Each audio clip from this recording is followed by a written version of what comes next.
नमस्कार। एक बार फिर से आप सभी का बहुत बहुत स्वागत है परीक्षा वर्ल्ड के इस यूट्यूब चैनल में। दोस्तों, आज का यह वीडियो आपके आगामी वीडियो की परीक्षा के लिए बहुत ही ज़्यादा महत्वपूर्ण होने वाला है, क्योंकि आज एक बहुत ही ज़्यादा इम्पॉर्टेंट हम हिस्ट्री का टॉपिक कवर करने जा रहे हैं। इस टॉपिक का नाम है बौद्ध धर्म।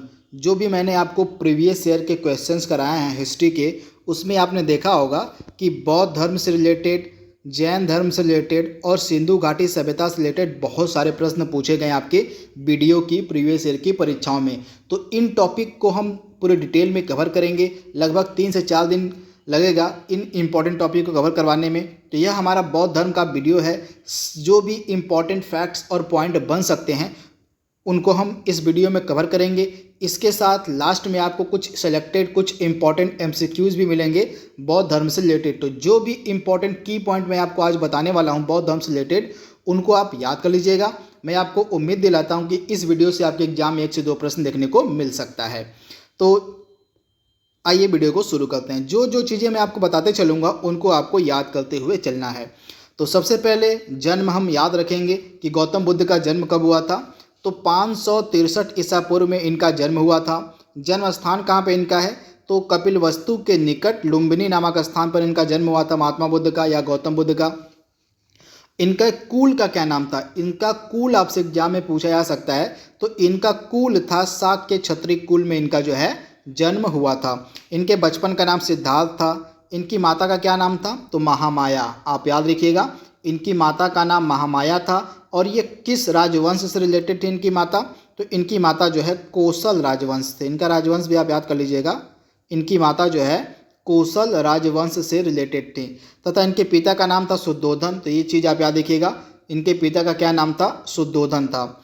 इनकी पत्नी का क्या नाम था, तो गौतम बुद्ध की पत्नी का नाम था यशोधरा। और इनके पुत्र का क्या नाम था, तो इनके पुत्र का नाम था राहुल। और इनके द्वितीय गुरु कौन थे, और इनके प्रथम गुरु सबसे पहले आप जान लीजिए। तो इनके पहले गुरु थे अलार कलाम, इंपॉर्टेंट है। और इनके दूसरे गुरु थे रुद्रक रामपुत्र। सबसे प्रिय इनका शिष्य कौन था, आनंद। आप याद रखिएगा, आनंद जो हैं सबसे प्रिय शिष्य थे किसके, तो गौतम बुद्ध के, यानी कि महात्मा बुद्ध के। प्रथम उपदेश इन्होंने कहाँ पर दिया था, तो वाराणसी में। आपको एक शहर मिलेगा उत्तर प्रदेश के वाराणसी में, आपको जो मिलेगा यह स्थान जिसका नाम है सारनाथ। तो सारनाथ में जो है प्रथम उपदेश दिया गया था महात्मा बुद्ध के द्वारा। इसके बाद इन्होंने सर्वाधिक उपदेश किस स्थान पर दिए हैं, तो महात्मा बुद्ध ने सर्वाधिक उपदेश दिए थे श्रावस्ती नामक स्थान पर। इनको ज्ञान की प्राप्ति कहाँ पर हुई थी, तो उरुवेला नामक स्थान पर, जो कि बोध गया में है। यहीं पर इनको ज्ञान की प्राप्ति हुई थी। तो आप इसे याद रखिएगा। नदी का क्या नाम था, तो निरंजना नदी के किनारे। नदी भी आप याद कर लीजिए, निरंजना नदी। निरंजना नदी के तट पर जो है पीपल के वृक्ष के नीचे 35 वर्ष की आयु में जो है सिद्धार्थ को ज्ञान की प्राप्ति हुई थी। तथा ज्ञान की प्राप्ति के बाद सिद्धार्थ जो है महात्मा बुद्ध कहलाए। तो आप इसे याद रखिएगा। इसके बाद इनकी मृत्यु, जिनको हम महापरिनिर्वाण के नाम से जानते थे, कब हुई थी, तो 483 ईसा पूर्व कुशीनगर में जो है महात्मा बुद्ध की मृत्यु हुई थी। तथा इनके ज्ञान प्राप्ति की घटना को हम निर्वाण के नाम से जानते हैं। ज्ञान की प्राप्ति की घटना को जो है हम निर्वाण कहते हैं, और मृत्यु की घटना को हम महापरिनिर्वाण के नाम से जानते हैं। तथा महात्मा बुद्ध की जो मृत्यु थी 483 ईसा पूर्व में कुशीनगर में हुई थी। तो जो भी इम्पॉर्टेंट फैक्ट्स मैंने आपको बताए हैं उनको आप याद कर लीजिएगा। इसके बाद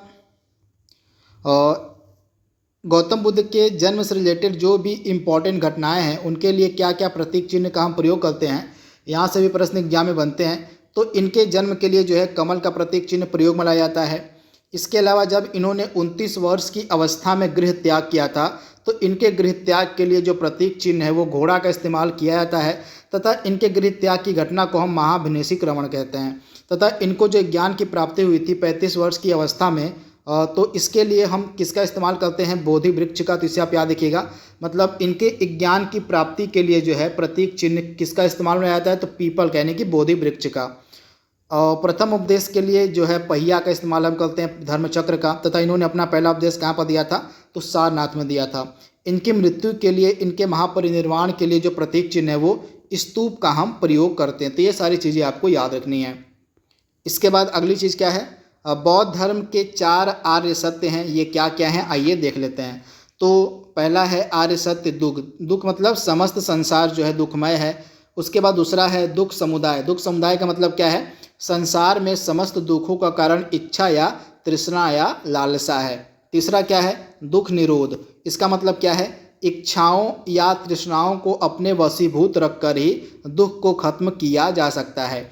इसके बाद चौथा वाला क्या है? आर्य सत्य दुख निरोध गामिनी प्रतिपदा। इसका मतलब क्या होता है? इसके अंतर्गत दुख निवारक मार्ग बताए गए हैं। ये 8 मार्ग हैं जिनको हम अष्टांगिक मार्ग कहते हैं। तो जो अष्टांगिक मार्ग हैं, जो दुख को खत्म करने के 8 मार्ग हैं, उनको इसी के अंतर्गत रखा गया। तो ये फैक्ट आप याद रखिएगा। जो 4 आर्य सत्य हैं इनको आप क्रम वाइज याद रखिएगा, यहाँ से प्रश्न एग्जाम में देखने को मिलते हैं।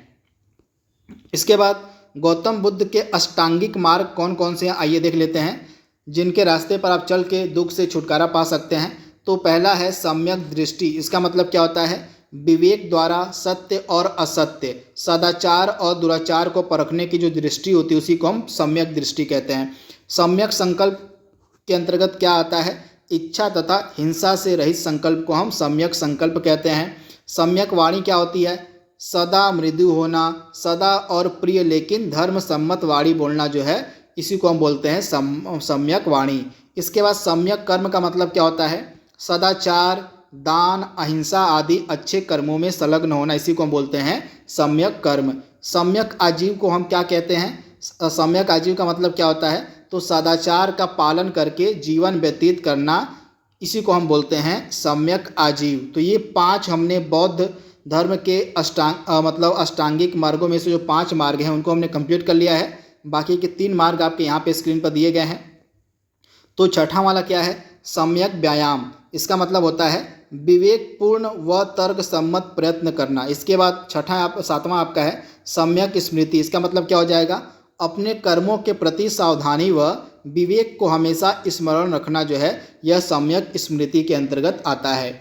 इसके बाद सम्यक समाधि का मतलब क्या होता है? तो यह 8वां यानी कि लास्ट नंबर का अष्टांगिक मार्ग है। इसका मतलब होता है चित्त को पूर्ण रूप से एकाग्र रखना, यानी कि आपका जो चित्त है उसको जो है पूरी तरह से एकाग्र रखना, इसमें यह बताया गया है 8वें वाले में। तो इसे आप याद रखिएगा, यानी कि चित्त को, अपने मन को पूर्ण रूप से एकाग्र रखने की जो बात है किसके अंतर्गत आती है? सम्यक समाधि के अंतर्गत आती है। तो जो भी अष्टांगिक मार्ग मैंने आपको बौद्ध धर्म के बताए हैं इनको आप याद कर लीजिएगा। इसके बाद बौद्ध धर्म के त्रिरत्न से भी प्रश्न पूछे जाते हैं। तो बौद्ध धर्म के त्रिरत्न कौन कौन से हैं?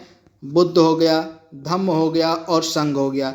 ये आपके बौद्ध धर्म के त्रिरत्न कहे जाते हैं। तो इनको भी आप याद रख सकते हैं। आप वीडियो में लास्ट तक बने रहिएगा। जो चीज़ मैं आपको यहाँ पढ़ा रहा हूँ उसको मैं MCQs के फॉर्म में भी आपको कंप्लीट कराऊंगा, जिससे आपकी बौद्ध धर्म की कंप्लीट तैयारी हो जाएगी। तो वीडियो को लास्ट तक जरूर देखिएगा। इसके बाद बौद्ध धर्म के 10 सील कौन कौन से हैं इसको आइए देख लेते हैं। अहिंसा, अहिंसा हो गया। इसके बाद अहिंसा मतलब क्या हो गया? मन, कर्म और वचन तीनों से अहिंसा का पालन करना, यानी कि अपने मन से, अपने कर्म से, अपने वचन से, इन तीनों से जो है अहिंसा का पालन करने की बात जो है इसमें कही गई है।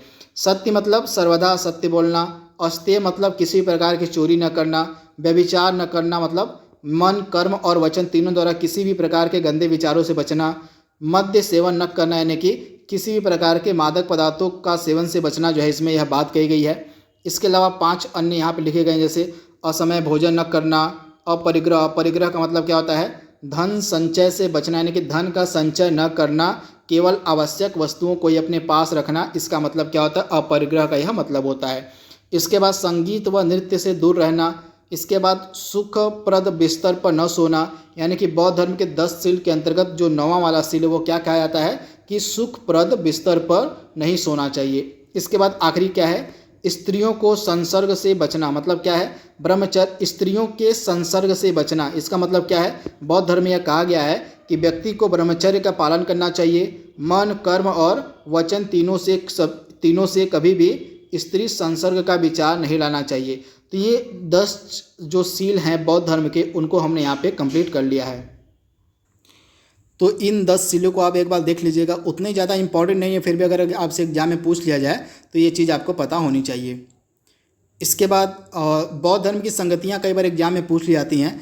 तो बौद्ध धर्म की टोटल कितनी संगतियाँ हुई थी? टोटल जो है 4 बौद्ध धर्म की संगतियाँ हुई थी, जिनमें से जो पहली संगति थी बौद्ध धर्म की, यह 483 ईसा पूर्व में आयोजित की गई थी। किसके शासनकाल में?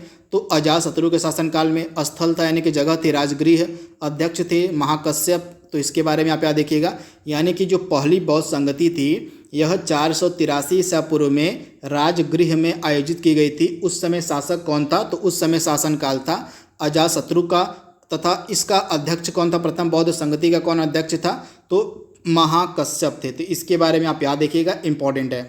तथा प्रथम बौद्ध संगति में ही विनय पिटक और सुत्त पिटक इन दोनों का संकलन भी किया गया था। तो ये चीज़ भी आप याद देखिएगा। सुत्त पिटक, यहाँ पे मैं लिख दे रहा हूँ, सुत्त पिटक का जो संकलन था यह किसके द्वारा किया गया था? तो आनंद के द्वारा किया गया था। और विनय पिटक का जो संकलन था यह उपाली के द्वारा किया गया था इसी प्रथम बौद्ध संगति में। इसके बाद आपकी जो दूसरी बौद्ध संगति थी यह 383 ईसा पूर्व में हुई थी वैशाली में। और किसका शासनकाल था इस समय? तो कालाशोक का शासनकाल था और इसके अध्यक्ष थे आपके सबा कमीर। तो इसके बारे में आप याद रखिएगा, इंपॉर्टेंट है। इसके बाद अगली बौद्ध संगति कौन सी है? तृतीय बौद्ध संगति, जो कि 255 ईसा पूर्व में हुई थी अशोक के शासनकाल में। जगह थी आपकी, स्थान था पाटलिपुत्र, और इसकी अध्यक्षता किसके द्वारा करी गई थी? मोगलीपुत्र टिस्य के द्वारा जो है इसकी अध्यक्षता करी गई थी तीसरी बौद्ध संगति की। तो ये फैक्ट आप याद रखिएगा, इंपॉर्टेंट है। तथा तीसरी बौद्ध संगति में ही अभिधम्म पिटक का संकलन हुआ था। यहाँ पे मैं लिख दे रहा हूँ, अभिधम्म पिटक। अभिधम्म पिटक का जो संकलन था यह किस बौद्ध संगति में हुआ था? तो यह तीसरी बौद्ध संगति में हुआ था। इसके बाद बौद्ध धर्म की जो लास्ट यानी कि चौथी वाली बौद्ध संगति है यह प्रथम शताब्दी ईसा पूर्व में हुई थी, प्रथम शताब्दी ईस्वी में हुई थी। तो पहली शताब्दी ईस्वी में कनिष्क के शासनकाल में हुई थी यह चौथी बौद्ध संगति। स्थान कौन सा था? तो कश्मीर का कुंडलवन। आप याद देखिएगा, कुंडलवन नामक जो जगह है आपको मिलेगी कश्मीर में, यहीं पे चतुर्थ बौद्ध संगति का जो आयोजन था और किसके शासनकाल में किया गया था? तो कनिष्क के शासनकाल में। और इसके अध्यक्ष कौन थे? वसुमित्र जो थे इसके अध्यक्ष थे और अश्वघोष इसके उपाध्यक्ष थे। तथा इसी चौथी बौद्ध संगति में ही जो बौद्ध धर्म था वह महायान और हीनयान में विभाजित हो जाता है। तो ये सारे फैक्ट आपको याद रखने हैं। तो जो भी छोटी छोटी बातें बन सकती थी बौद्ध धर्म से रिलेटेड उनको मैंने यहाँ पे कवर कर दिया है। अब हमने जो भी चीज़ें पढ़ी हैं उसको MCQs के फॉर्म में हम यहाँ पे कवर करने वाले हैं, जिससे आपकी कंप्लीट तैयारी बौद्ध धर्म की हो जाएगी। तो पहला प्रश्न आपके स्क्रीन पर है, त्रिपिटक धर्म ग्रंथ किससे रिलेटेड है? तो त्रिपिटक धर्म ग्रंथ का संबंध आपका हो जाएगा बौद्ध धर्म से, यानी कि बौद्धों से, यानी कि ऑप्शन आपका बी यहाँ पे 100% सही हो जाएगा। बुद्ध ने निम्नलिखित में से किस स्थान पर बुद्ध की मृत्यु जो है कहाँ पर हुई थी आपसे पूछा जा रहा है। तो बुद्ध की मृत्यु के लिए जो है हम महापरिनिर्वाण शब्द का प्रयोग करते हैं और इनकी जो मृत्यु थी कुशीनगर नामक स्थान पर हुई थी 483 ईसा पूर्व में। तो ये फैक्ट आप याद रखिएगा, ऑप्शन आपका ए यहाँ पे बिल्कुल सही हो जाएगा। अगला प्रश्न आपके स्क्रीन पर है, किस शासक ने बौद्धों के लिए विख्यात विक्रमशिला विश्वविद्यालय की स्थापना की थी? तो विक्रमशिला विश्वविद्यालय की जो स्थापना थी यह धर्मपाल के द्वारा की गई थी, यानी कि ऑप्शन आपका डी यहाँ पे 100% सही हो जाएगा। किसके द्वारा तृतीय बौद्ध संगति को संरक्षण प्रदान किया गया था? मेनली इसमें पूछा गया है कि जो तीसरी बौद्ध संगति थी यह किसके शासनकाल में आयोजित की गई थी? तो आप याद रखिएगा, तीसरी बौद्ध संगति का जो आयोजन था यह किसके शासनकाल में किया गया था? तो सम्राट अशोक के। ऑप्शन आपका बी यहाँ पे बिल्कुल सही हो जाएगा। अगला प्रश्न आपके स्क्रीन पर है, बौद्ध धर्म पिटकों की रचना निम्नलिखित में से किस भाषा में की गई है? जो बौद्ध ग्रंथ हैं पिटक, इनकी जो रचना है किस लैंग्वेज में, किस भाषा में की गई है? तो पाली लैंग्वेज में। आप याद रखिएगा, पाली लैंग्वेज में जो है रचना की गई है जो बौद्ध ग्रंथ हैं उनकी। तो ऑप्शन आपका बी यहाँ पे बिल्कुल सही हो जाएगा। किस शासक के शासनकाल में नेपाल में बौद्ध धर्म का गमन हुआ था? तो नेपाल में बौद्ध धर्म का जो गमन था यह अशोक के शासनकाल में हुआ था। अशोक के द्वारा जो है बौद्ध धर्म का जो प्रचार था वह करवाया गया था बहुत जोर शोर से, यानी कि ऑप्शन आपका बी यहाँ पे बिल्कुल सही हो जाएगा। अगला प्रश्न आपके स्क्रीन पर है, सांची क्यों विख्यात है? सांची जो है क्यों विख्यात है आपसे पूछा जा रहा है। तो आप याद रखिएगा, सांची जो है सबसे बड़ा बौद्ध स्तूप के रूप में जाना जाता है, यानी कि ऑप्शन आपका बी यहाँ पे बिल्कुल सही है। तथा जो सांची का स्तूप है आपको कहाँ पर मिलेगा? मध्य प्रदेश में आपको मिलेगा सांची का स्तूप। गौतम बुद्ध द्वारा अपने धर्म में दीक्षित किया जाने वाला सबसे अंतिम व्यक्ति कौन था? तो गौतम बुद्ध के द्वारा उनके धर्म में दीक्षित किया जाने वाला जो सबसे अंतिम व्यक्ति था वह था सुबुद्ध, यानी कि ऑप्शन आपका डी यहाँ पे बिल्कुल सही हो जाएगा, सुबुद्ध। इसके बाद अगला प्रश्न आपके स्क्रीन पर है, गौतम बुद्ध ने अपना प्रथम उपदेश कहाँ दिया था? तो आप सभी को पता है सारनाथ में दिया था, यानी कि ऑप्शन आपका सी यहाँ पे 100% सही हो जाएगा।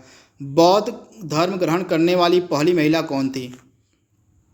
तो प्रजापति गौतमी, यानी कि ऑप्शन आपका सी यहाँ पे बिल्कुल सही हो जाएगा। जो प्रजापति गौतमी थी यह बौद्ध धर्म ग्रहण करने वाली पहली महिला थी। अगला प्रश्न आपके स्क्रीन पर है, बोध गया कहाँ स्थित है? बोध गया कहाँ पर स्थित है? तो आपको पता होगा कि जो बोध गया है यहीं पे गौतम बुद्ध को ज्ञान की प्राप्ति हुई थी। ज्ञान प्राप्ति के बाद जो सिद्धार्थ थे वो महात्मा बुद्ध कह रहे थे, गौतम जो है महात्मा बुद्ध कहलाए थे। तो यह जो बोध गया नामक स्थान है आपको मिलेगा बिहार में, यानी कि ऑप्शन आपका सी यहाँ पे बिल्कुल सही है। जातक किसका ग्रंथ है? तो आप सभी को पता है जातक जो है बौद्ध धर्म का ग्रंथ है, यानी कि ऑप्शन आपका सी यहाँ पे बिल्कुल सही हो जाएगा। जातक की यहाँ पे बात हो रही है। अगला प्रश्न है, सिद्धार्थ को ज्ञान की प्राप्ति कहाँ पर हुई थी? तो हमने अभी इसके बारे में डिस्कस किया है। सिद्धार्थ को ज्ञान की प्राप्ति हुई थी कहाँ पर? तो गया में, तथा ज्ञान प्राप्ति के बाद सिद्धार्थ जो है बुद्ध यानी कि महात्मा बुद्ध कहलाए। सारनाथ को बुद्ध का प्रथम सारनाथ में बुद्ध का प्रथम प्रवचन क्या कहलाता है? यानी कि सारनाथ में महात्मा बुद्ध के द्वारा जो प्रथम प्रवचन दिया गया था उसके लिए एक इम्पॉर्टेंट शब्द का हम प्रयोग करते हैं, वह शब्द कौन सा है? तो गौतम बुद्ध के द्वारा जो प्रथम उपदेश दिया गया था उसको हम धर्म चक्र प्रवर्तन के नाम से जानते हैं। तो ऑप्शन आपका डी यहाँ पे बिल्कुल सही हो जाएगा। तथा इनके गृह त्याग की घटना को हम महाविनिशीक्रमण कहते हैं, तथा इनकी मृत्यु को हम महापरिनिर्वाण कहते हैं, और इनके द्वारा जो प्रथम उपदेश दिया गया था उसको हम धर्म चक्र प्रवर्तन कहते हैं।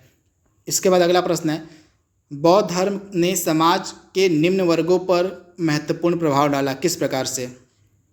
मतलब बौद्ध धर्म ने समाज के किस वर्ग पर सबसे अधिक प्रभाव डाला था? तो आप याद रखिएगा, बौद्ध धर्म ने समाज के महिलाओं और शूद्रों के ऊपर जो है सबसे अधिक प्रभाव डाला था, यानी कि ऑप्शन आपका डी यहाँ पे बिल्कुल सही हो जाएगा।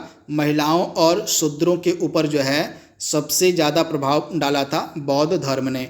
बुद्ध के गृह त्याग का प्रतीक क्या है? महात्मा बुद्ध ने जब गृह त्याग किया था तो उनके गृह त्याग के लिए किस प्रतीक का हम प्रयोग करते हैं? तो गृह त्याग के लिए प्रतीक का प्रयोग हम करते हैं घोड़ा का, यानी कि ऑप्शन आपका यहाँ पे जो ए है बिल्कुल सही हो जाएगा, घोड़ा का। इसके बाद अगला प्रश्न है, कनिष्क के शासनकाल में चतुर्थ बौद्ध संगति किस नगर में आयोजित की गई थी? तो जो चौथी बौद्ध संगति थी यह प्रथम शताब्दी ईस्वी में कश्मीर के कुंडल वन में आयोजित की गई थी। तो आप इसे याद रखिएगा, तो कुंडल वन आपका राइट आंसर हो जाएगा। यह कुंडल वन कहाँ पर आपको मिलेगा? तो कश्मीर में मिलेगा। और निम्नलिखित में से कौन सी बात बौद्ध धर्म और जैन धर्म में समान नहीं है? तो आप याद रखिएगा, आत्मा के पुनर्जन्म के संबंध में जो है बौद्ध धर्म और जैन धर्म में समानता देखने को नहीं मिलती है। बाकी तीनों, अहिंसा, वेदों के प्रति उदासीनता, इसके अलावा लास्ट डी ऑप्शन, इन तीनों में जो है समानता देखने को मिलती है बौद्ध धर्म और जैन धर्म में। लेकिन आत्मा के पुनर्जन्म के संबंध में जो है बौद्ध धर्म और जैन धर्म के मध्य समानता देखने को नहीं मिलती है। तो यहाँ पर डिटेल भी लिखी गई है जिसको आप देख सकते हैं। जैन धर्म जो है आत्मा में विश्वास नहीं करता है, जबकि बौद्ध धर्म जो है आत्मा में विश्वास करता है। तो ये फैक्ट आप याद रख सकते हैं। अगला प्रश्न आपके स्क्रीन पर है, किसे एशिया का प्रकाश कुंज यानी कि लाइट ऑफ एशिया कहा जाता है? तो महात्मा बुद्ध को, यानी कि आप महात्मा बुद्ध, यानी कि ऑप्शन आपका यहाँ पे बी वाला जो है बिल्कुल सही हो जाएगा। गौतम बुद्ध या महात्मा बुद्ध कह लीजिए, इनको जो है द लाइट ऑफ एशिया यानी कि एशिया का प्रकाश कुंज हम कहते हैं। गौतम बुद्ध द्वारा भिक्षुणी संघ की स्थापना कहाँ की गई थी? तो गौतम बुद्ध द्वारा भिक्षुणी संघ की जो स्थापना थी यह वैशाली में की गई थी, यानी कि ऑप्शन आपका सी यहाँ पे बिल्कुल सही हो जाएगा, वैशाली में। अगला प्रश्न आपके स्क्रीन पर है, निम्नलिखित में से किस नगर में प्रथम बौद्ध संगति का आयोजन किया गया था? तो जो पहली वाली बौद्ध संगति थी इसका जो आयोजन था यह अजातशत्रु के शासनकाल में 483 ईसा पूर्व में राजगृह में किया गया था। तो ऑप्शन आपका सी यहाँ पे 100% सही हो जाएगा।